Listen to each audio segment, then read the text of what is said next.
Alors, les Aventuriers du Rail et Asmodée, en fait, je pense que c'est aussi une grande histoire d'amour. Asmodée avait joué au jeu dès le prototype et ils ont adoré les Aventuriers du Rail avant même que le jeu sorte.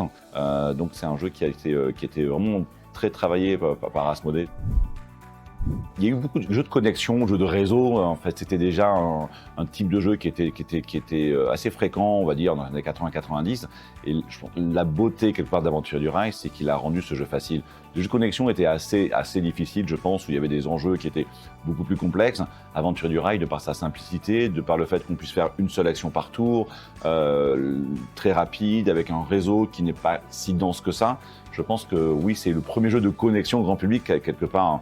Et je pense que c'est ce que les gens aiment beaucoup, ce côté connexion, ce côté cartographié, hein, un peu un pays. En fait, c'est quelque chose qu'on a un peu tous un peu inconscient de dire je vais relier telle ville à telle ville, comment je vais faire. Et je pense que ça, ouais, c'est le vrai jeu de connexion qui fait que ça a permis à beaucoup de personnes qui jouaient peut-être un peu moins à ce type de jeu-là, de découvrir ce qu'on appelle aujourd'hui le jeu de société moderne.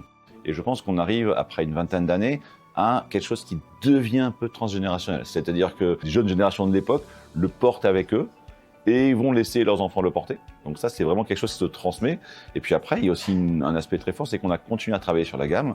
On a non seulement fait des nouvelles versions, puis des extensions, puis on a fait une version pour les enfants, on a fait des versions plus petites pour les villes. Donc on a vraiment étendu l'univers d'Aventuriers du Rail jusqu'à arriver à la version Legacy. Donc nous-mêmes, on montre en fait au public d'Aventuriers du Rail qu'on ne les délaisse pas et que c'est un truc qu'on a envie que les gens continuent à jouer sur d'autres versions et s'amuser.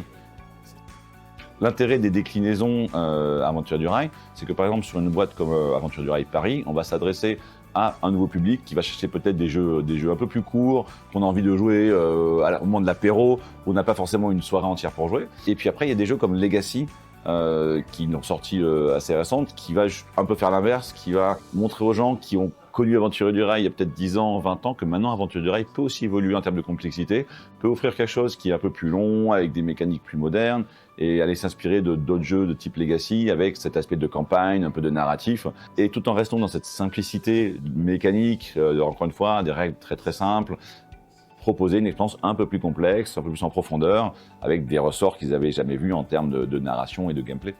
Aventuriers du Rail se trouve dans beaucoup de pays, dans beaucoup de foyers, et on a des fois des témoignages rigolos sur les réseaux sociaux de certaines personnes très connues qui disent « Oh, hier j'ai fait une partie d'Aventuriers du Rail avec ma famille, c'était super, c'est le jeu qu'on joue depuis 20 ans. » Je pense qu'il devient petit à petit une sorte de classique, donc un jeu qu'on voit quand on fait une location de vacances, qu'on va retrouver sur une étagère, parce que les gens l'ont mis là, parce que c'est un jeu qui est devenu effectivement un classique pour beaucoup de gens.